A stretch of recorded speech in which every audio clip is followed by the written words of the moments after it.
Good afternoon. I thought after our last time together that I was going to get to go to Job 38 and focus on the beautiful restoration that we find in this book. But as I sat down today, it feels like I'm supposed to pick up where we left off. And if you'll remember, we left off with Job remembering God, remembering who God is and how big He is, to the degree that we're able to comprehend that here in these finite ways. So I'm going to start in chapter 9, verse 14, and this is after Job's God is big thought.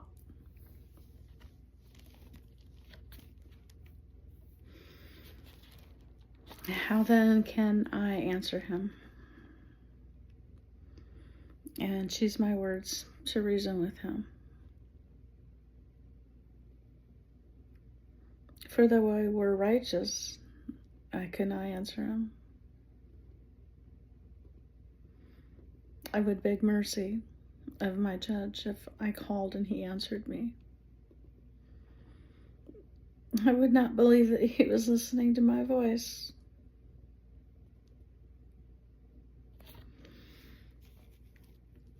Sometimes the revelation of who God is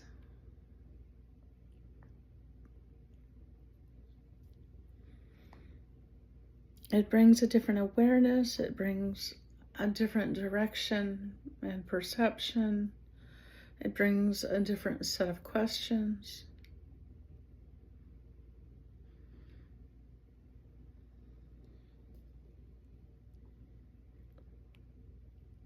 It brings humility.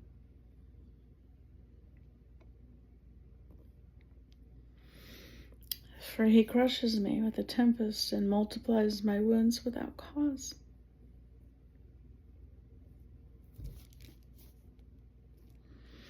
He will not allow me to catch my breath, but fills me with bitterness.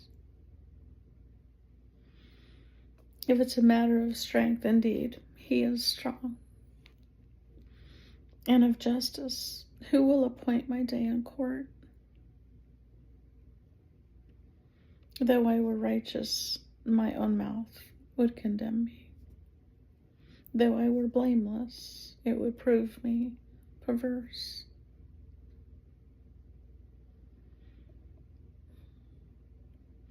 So Job is, he's face to face. This is still happening.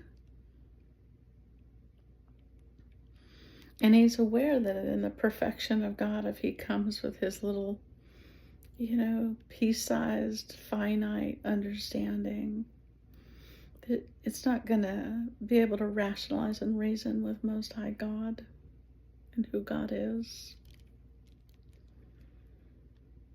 But that doesn't stop the turmoil of those feelings. That doesn't stop the frustration.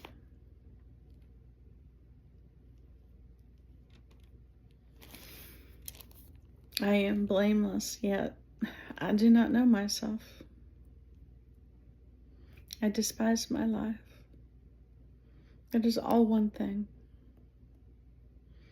Therefore I say, he destroys the blameless and the wicked. If the scourge slays, suddenly he laughs at the plight of the innocent.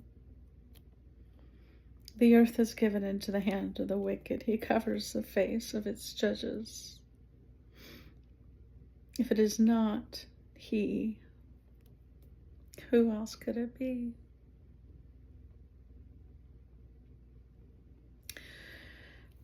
Job didn't know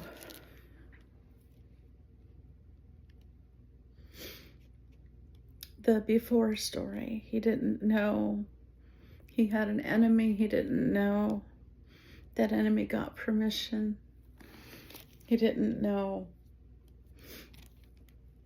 and couldn't see anything other than through the lens of the sovereignty of God.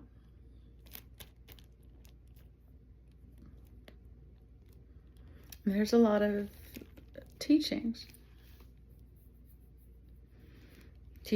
on his permissive will, his perfect will, teachings on how it's because of the fall and sin entered the earth, teachings on that it gives us a choice. If there wasn't something else to love, what would free will really mean? And each one of us gets, to sort through our journey and come to a place that feels like the fingerprint of God for us. I personally believe that everything that comes to me is Father filtered. That Father is able to see what's coming. He's able to look at his Son at the cross. He's able to know my capacity and what I'll look like if I get healed from it, in terms of the negative stuff that comes.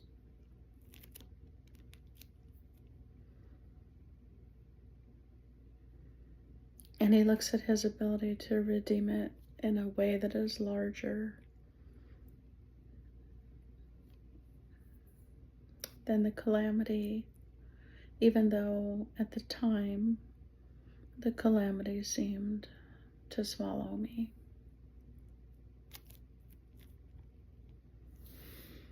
Now my days are swifter than a runner. They flee away. I see no good. They pass like swift ships, like an eagle swooping on its prey. If I say I will forget my complaint, I'll put off my sad face and wear a smile, I'm afraid of all my sufferings.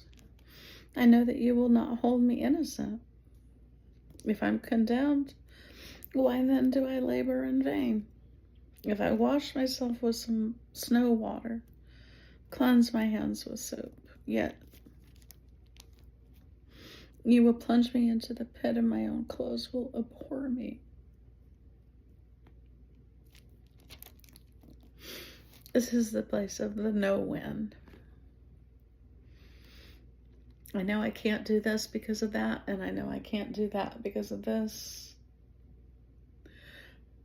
And I sit and watch things move by. These are my days moving by.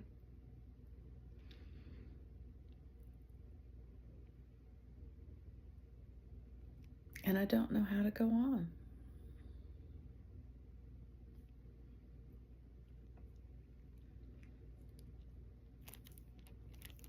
For he is not a man as I am, that I may answer him, and that we should go to court together. Nor is there any mediator between us who may lay his hand on us both.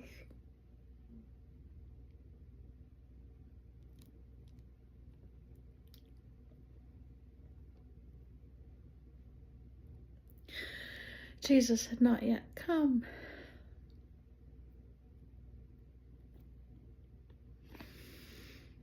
Imagine what that would have been like without the one who came to reconcile all things to himself.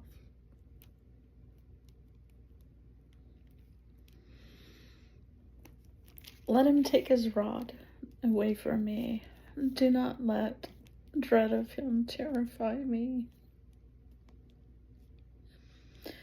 Then I would speak and not fear him. But it is not so with me.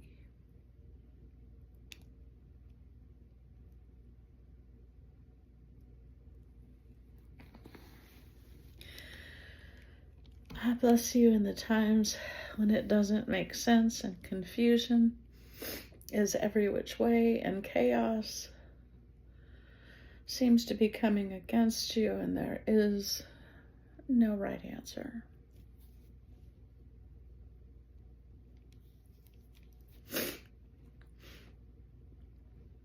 I bless you when you don't know how to approach God and the ways that you've tried haven't seemed to work.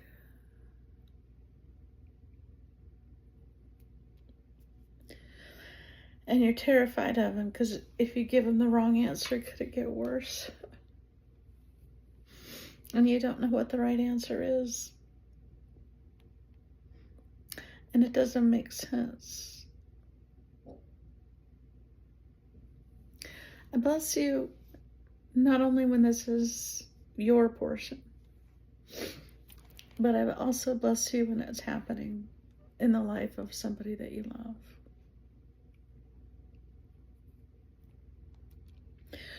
I bless you that we're only at chapter 9. It's not the end of the story. But the way that it feels is real. And it has legitimacy. And before we can get to the place where we step into glory, sometimes these are the stones that we have to step over and around and through because they're part of our path. I bless you in Jesus' name today.